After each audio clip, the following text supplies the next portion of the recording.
Et bonjour à tous, c'est Arthur de chez Webot. On se retrouve aujourd'hui pour une nouvelle unboxing test de produit. Cette fois-ci, ce sera un vrai produit d'exception. C'est la Nami Burn E2, donc le petit modèle. On se retrouve tout de suite dans l'atelier pour faire le montage ensemble. Allez, c'est parti.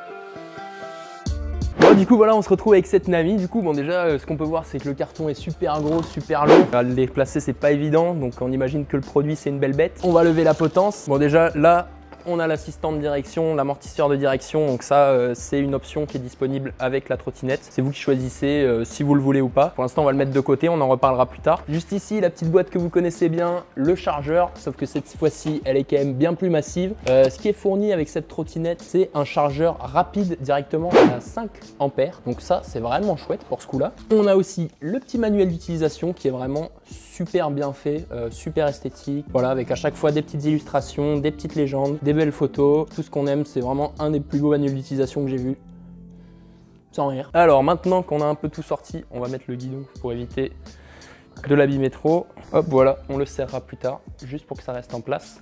Et on va sortir le bébé du carton. Ouais, tu peux venir m'aider à la poser là parce que...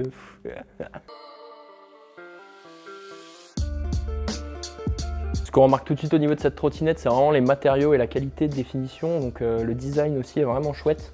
Et c'est vraiment un produit qui a l'air très robuste, hein. Il n'y a rien qui bouge, que ce soit les garde-boue, hop, la potence, c'est même pas encore fixé. Ça a l'air vraiment solide, vraiment quali. On peut voir que la potence, c'est de la fibre de carbone, donc c'est vraiment résistant pour le coup, c'est tout ce qu'on veut. Ensuite, sur ce modèle-ci, on est sur une batterie 72 volts, 28 ampères, donc c'est déjà une très grosse batterie. Ça, c'est le plus petit des deux modèles de Nami Burn, c'est la E2. Pas la E toute simple. La E toute simple, elle a une plus grosse batterie, mais il y a aussi 900 € de différence, ce qui fait qu'en fait sur ce produit-ci, pour 4 ampères seulement sur la batterie, vous avez un bien meilleur rapport qualité-prix qui est bien plus intéressant et vous pouvez directement venir faire customiser votre trottinette, rajouter une batterie externe pour pouvoir atteindre les 4 ampères, voire plus selon votre budget, pour beaucoup moins au lieu d'acheter la Nami Burn E toute simple. Restez sur ce produit-ci qui est quand même beaucoup moins cher. Donc ensuite on peut voir, hop, sur le freinage ici, on a du frein hydraulique donc qui descend au niveau des roues, clac clac, avec du disque aéré, ça c'est vraiment super. On a des pneus tubeless de 11 pouces, on peut voir que c'est tout suspendu. Bon, vraiment il y a des grosses suspensions, que ça soit à l'avant comme à l'arrière. C'est de la big suspension, du gros ressort qui sont ajustables avec des petites molettes. Il y a juste à visser, dévisser, c'est très simple d'utilisation, pas de souci de ce côté-là. On peut voir qu'il y a de la LED tout autour, donc il faut savoir que sur ce modèle-ci, on a des feux arrière, donc vous pouvez mettre les clignotants, les warnings, etc. Et vous avez aussi de la LED sur les côtés pour vous faire plaisir. Qu'on aime bien les LED, c'est cool. On peut voir que le système de pliage est assez simple.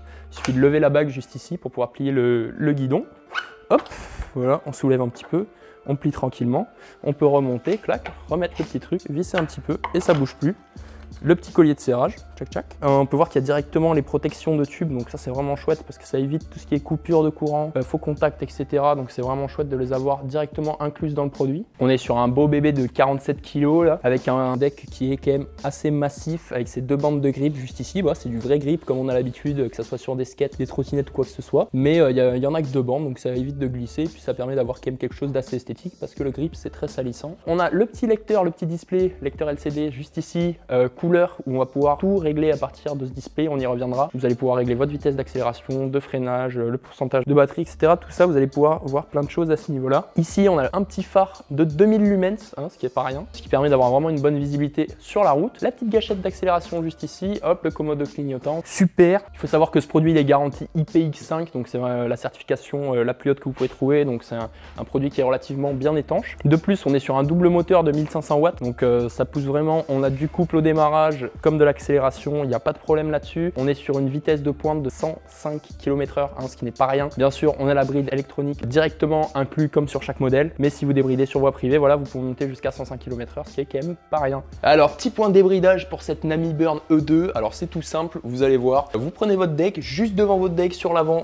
sur les côtés, vous avez deux petits câbles noirs et blancs avec une petite attache en plastique. Vous avez juste à les décrocher pour débrider et la rattacher pour brider. C'est très simple, c'est super efficace, on adore. La petite béquille, bien bien sûr, comme d'habitude, les 2 ports de charge juste ici. Donc ça, déjà, c'est hyper cool de les avoir mis ici parce qu'il y a moins de risques que ça prenne l'eau par rapport à sur le deck comme c'est en général sur les autres trottinettes. Parce qu'avec les roues, voilà, vous savez, l'eau vient gicler sur le deck, donc sur les côtés, il peut vite y avoir une petite goutte qui rentre et des petits faux contacts. Ici, on a 2 ports de charge. Vous pouvez mettre de la charge rapide, de la charge classique, il n'y a pas de problème. Mais ils sont situés ici, c'est une très bonne idée, je trouve. Vraiment, ce qui est vraiment bien avec cette trottinette, c'est le confort et la solidité. En fait, c'est vraiment une trottinette qui est vraiment robuste pour le coup, quoi. On s'y attend. Au niveau du confort, les suspensions, c'est vraiment inégalable avec la largeur de ce deck qui est vraiment. Enfin, moi, je suis vraiment impressionné par ce produit, premier degré. J'ai très hâte de l'essayer pour la vidéo. Bon, on va s'attaquer au montage, on va serrer les commodos, etc., faire tout ça. On prend la petite boîte du chargeur. À l'intérieur, on va trouver ceci. Donc c'est un jeu de clé Allen. C'est super sympa de l'avoir mis fourni directement. Avec le petit truc Nami, toutes les tailles, 1,5, 2, 2,5, 3, etc. Comme ça, vous allez pouvoir les garder et peut-être faire votre bricolage à la maison après avec. Bon, on va commencer par serrer le guidon. J'imagine que ça doit être du 5. Hop, c'est ça. Voilà, quel bricolo, incroyable.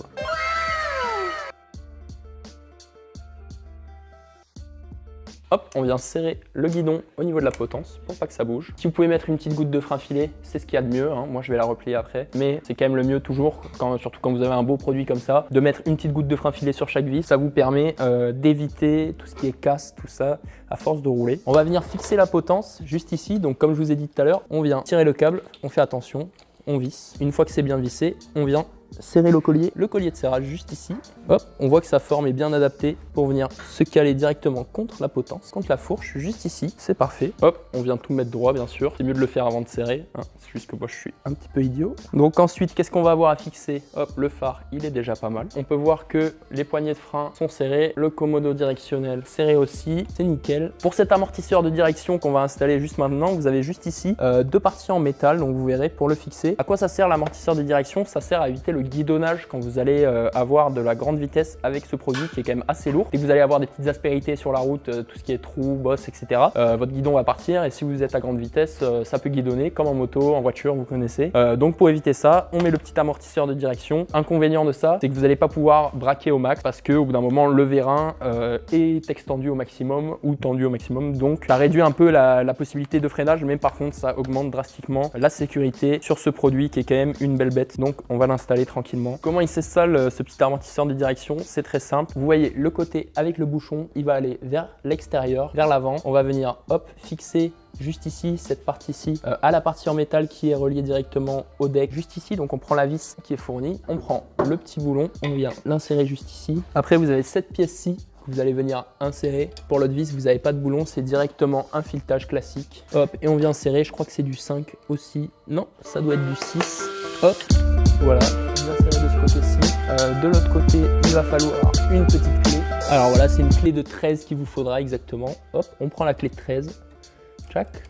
Voilà, on serre bien comme il faut, on n'hésite pas. Hop, on est bon pour le montage.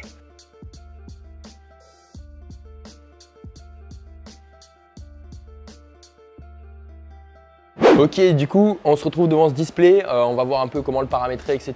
Toutes les différentes choses qu'il peut nous afficher à l'écran. Qu'est-ce que ça peut nous apporter au niveau de la conduite. Du coup, on allume la Nami. Hop, là, on voit qu'on a besoin d'un code à 4 chiffres pour pouvoir rentrer dans le display, pour pouvoir allumer la trotte et même s'en servir. Ce code-là, on va pouvoir le changer dans les paramètres. On en reparle tout à l'heure. En tout cas, le code d'origine, c'est 000. Donc, on appuie sur M pour valider. Hop, si vous avez besoin de bouger, vous faites plus ou moins. Et là, vu que c'est 0 partout, hop, voilà. Du coup, là, on accède au display. Donc là, speed, il y a marqué speed, c'est la vitesse actuelle à laquelle vous allez. Donc là, vous voyez km/h. Donc par exemple, si je vais à 20 km/h, j'aurai affiché 20 km/h. Ensuite, on a average speed, c'est une moyenne. En gros, c'est la vitesse moyenne à laquelle vous pouvez aller. Et vous avez max speed, donc ça vous affiche la vitesse maximum à laquelle vous allez pouvoir aller dans le mode ou dans le mode de paramétrage dans lequel vous êtes. Ensuite, vous voyez juste ici qu'on a un petit logo trip. Donc ça, c'est le kilométrage depuis la dernière fois que vous l'avez réinitialisé. Pour réinitialiser ce petit compteur, il vous suffira d'appuyer une petite seconde sur plus et moins à la fois. Donc voilà, ça le réinitialisera. Bon là, pour le coup, il y avait 0 km au compteur, donc ça ne change rien. Range, c'est l'autonomie qui vous reste à faire avec la trottinette. On va venir double-cliquer sur M et voilà, là on va rentrer dans le P1. Donc le P1, c'est le premier mode de paramétrage. Le P1, il sert à quoi? Il sert à switcher entre vos modes E, D S, C, X. Donc là, on est sur X, c'est le mode extrême. On a le mode sport, le mode éco, tout d'abord, voilà. Donc si vous voulez rentrer dans le menu, on appuie, hop, une fois sur le bouton menu. Et puis là, après, avec plus ou moins, on navigue entre les différents modes qu'on aura paramétrés au préalable. Donc voilà, le mode éco, le mode D, S, C, X, et voilà. Donc ensuite, la particularité de ce mode de paramétrage, c'est que dans le P1, on a plein de sous-paramètres. Pour y accéder, c'est très simple. On va double-cliquer sur le bouton menu. Et voilà, là, vous voyez qu'il m'affiche P1.1. Le P1.1, c'est la force d'accélération du moteur arrière. Donc, c'est paramétrable de 1 à 5. Donc là, vous voyez qu'on est à 5 parce qu'on est en train de paramétrer notre mode X. Parce que vous pouvez venir paramétrer chacun de vos modes de la trottinette. Ensuite, on va venir monter P1.2. Donc ça, c'est la même chose, la force d'accélération moteur, mais arrière. Le P1.3, c'est le courant de sortie max du moteur arrière. Le P1.4, la même chose pour le moteur avant. Donc c'est paramétrable de 10 à 100. C'est en pourcentage. Moi, je vous recommande de ne pas trop le toucher. On a le P1.5 qui est l'ajustement de la vitesse maximum à laquelle vous allez pouvoir aller en pourcentage. Donc c'est paramétrable de 10 à 100%. Pareil, donc là, on est en mode X, extrême. On l'a mis à 100%. Le P1.6 qui est la force du frein électrique. Donc là, on est sur un frein électrique à 1. Moi, par exemple, je voudrais le mettre plutôt plus haut. Donc, c'est paramétrable de 0 à 5. Donc, 0, pas de frein électrique. 5, un frein électrique très fort. Je vais le monter à 3 parce qu'on est en mode extrême et qu'on a besoin d'un bon frein quand on va vite. C'est quand même hyper intéressant. Le frein régénérant électrique, c'est super cool. On va passer au P1.7. Le P1.7, c'est la force du turbo, donc de 0 à 5. Donc là, 0, il n'y a pas de turbo. Le turbo, vous pouvez l'activer quand vous roulez en restant appuyé une petite seconde sur le plus qui est juste ici. Donc là, par exemple, j'ai envie que quand je suis en mode extrême, j'ai un turbo d'une force de 3, hop, que je puisse utiliser. Donc là, voilà, si je pars, que je commence à rouler et que je reste appuyé sur le petit bouton plus, on partira en turbo. Enfin, si la trotte est capable de le faire. Si le turbo ne marche pas, c'est pas que c'est un défaut de fabrication ou quoi, c'est que la trottinette n'a peut-être pas assez de batterie ou est dans un mode qui consomme trop pour pouvoir activer le turbo. Le turbo qui vous donne, je le rappelle, 12% de vitesse en plus. Ensuite, c'est tout pour le P1. On va en sortir. Voilà, on retourne sur le P1. On va arriver sur le P2. Le P2, c'est la luminosité du LCD. Donc voilà, c'est variable de 1 à 5. On voit là que si je le bouge, hop, ça baisse la luminosité. On va le laisser à 5. Comme ça permet que même s'il fait super beau, on peut le voir. Le P3, c'est le temps d'inactivité en minutes. Donc là, c'est 30 minutes. Mais par exemple, moi, j'ai envie que la trottinette s'éteigne au bout de 10 minutes. Je vais faire mode, hop, et je vais venir baisser à 10. Hop, super, je rappuie sur mode. On va passer au P4. Le P4, c'est le switch entre vos valeurs de vitesse, notamment le kilomètre et le miles. Donc à 0, on est en kilomètres. À 1, on est en miles. Donc nous, on va rester à 0 parce qu'on n'est pas des Anglais. Le P5, c'est le voltage de la batterie. Là, c'est 72 d'origine parce que c'est une batterie 72 volts. Mais si vous venez apporter des modifications, vous serez peut-être amené à venir jouer un peu avec ce menu. Donc nous, on ne va pas y toucher. Hop, le P6. Le P6, c'est le nombre d'aimants moteurs. Donc là, il y en a 30. On ne va pas y toucher non plus. Ça, c'est vraiment un paramètre auquel il ne faut pas toucher. Ça peut causer des problèmes. Le P7. Le P7, c'est le kick and start. Donc à 0, c'est le 0 start. Vous pouvez partir directement. À 1, il faut kick and start, donc vous avancez un peu et puis vous montez. Moi, je trouve ça pas mal que la trottinette ne parte pas quand elle est sur les béquilles directement, qu'il faille partir avec. C'est sécurisant, ça rajoute un truc. Ensuite, on va aller voir le P8. Le P8 qui est la taille des pneus. Donc là, on est sur du 11 pouces. Donc pareil, on est sur des pneus d'origine. On ne va pas venir changer la taille des pneus. Le P9, c'est le régulateur de vitesse. Donc 1, il est activé. Nous, on va venir le désactiver parce qu'on n'est pas trop fan de ça, le régulateur de vitesse. Hop, le P10. Le P10, c'est le courant maximum que peut accepter le contrôleur. Donc, on va le laisser à 50, c'est en ampères. Attention, dans la notice, c'est noté que c'est en pourcent, c'est pas du tout en pourcent, c'est en ampères. Donc là, on est à 50 ampères, on peut monter jusqu'à 60, mais on va pas monter à fond. On va passer directement au P11, qui est la température de surchauffe de votre contrôleur. Donc, c'est vous qui allez choisir directement cette température. Là, on a mis 110 parce que c'est à peu près ce qu'on va trouver sur des scooters, etc. Ça va être plutôt du 100 degrés, 110 degrés, ça paraît pas trop mal. On va passer au P12 qui est la valeur de pourcentage batterie à laquelle votre trottinette va passer en mode éco toute seule. Donc nous, on a mis 25 parce qu'un quart de batterie, s'il reste pas mal de route à faire, c'est pas mal de le savoir et que la trottinette passe toute seule en mode éco pour pouvoir aller jusqu'au bout. Le P13, donc voilà, j'en parlais tout à l'heure au déverrouillage. Le code, vous allez pouvoir le changer. Nous, on ne va pas y toucher. Mais voilà, si vous voulez passer un code, je sais pas, vous mettez 2015 ou 000, ça peut être super sympa. C'est tout pour le paramétrage de ce display.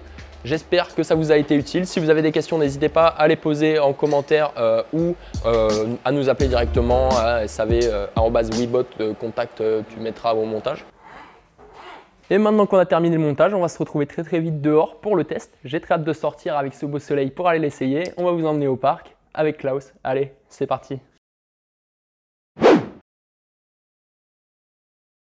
Ok, donc au niveau du test de cette Nami, j'ai pas mal roulé avec, j'ai pu essayer pas mal de choses, notamment déjà premier gros point fort pour cette trottinette, la largeur du deck, le confort, c'est assez incroyable, les suspensions sont vraiment chouettes, la double suspension avant-arrière, tu as de la place pour mettre tes pieds, c'est hyper confortable, tu peux rider à peu près n'importe où, faire du off-road, tu peux sauter dessus comme un trampoline, c'est assez incroyable. Au niveau de la vitesse, c'est une trottinette qui a des capacités quand même assez folles, on va pas se mentir, c'est presque 8000 watts en crête. Ça permet d'atteindre des vitesses qui sont quand même assez folles, débridées. Voilà, nous, on ne l'a pas essayé à sa puissance maximum parce qu'on n'était pas sur terrain privé, donc on l'a laissé brider. Néanmoins, c'était un très bon test.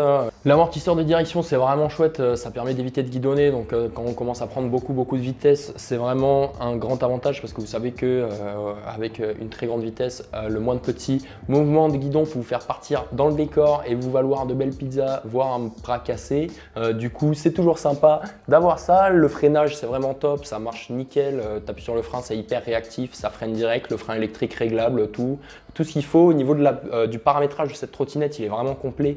Donc, on peut vraiment personnaliser en fait ces modes comme on le veut. Donc, si on va avoir un mode éco qui est vraiment tranquille pour se balader, pour prendre le temps pour profiter, on baisse un peu la puissance, etc. Avoir un mode extrême qui est poussé à fond à 100% et peut-être avoir des modes un peu plus, peut-être plus en ville, avec sport, plus machin. Faire chacun ses petits paramétrages. Aussi les petits commodos clignotants pour rouler la nuit, c'est vraiment sympa. Les feux arrière, etc. C'est des choses qui vont peut-être rentrer dans la législation. En tout cas, c'est super intéressant de les avoir sur une petite trottinette. C'est sécurisant. Nous, on trouve ça assez cool. Voilà, la trottinette est super stable. Vraiment, aucun souci par rapport à ça. Et merci à tous d'avoir regardé cette vidéo. Si jamais elle vous a plu, n'hésitez pas à lâcher un petit pouce bleu, un petit commentaire, à vous abonner, à activer la cloche, c'est important. Si jamais nos produits vous plaisent, n'hésitez pas à aller voir notre site en description. Sur ce, je vous dis à la prochaine pour une prochaine vidéo. Allez, salut!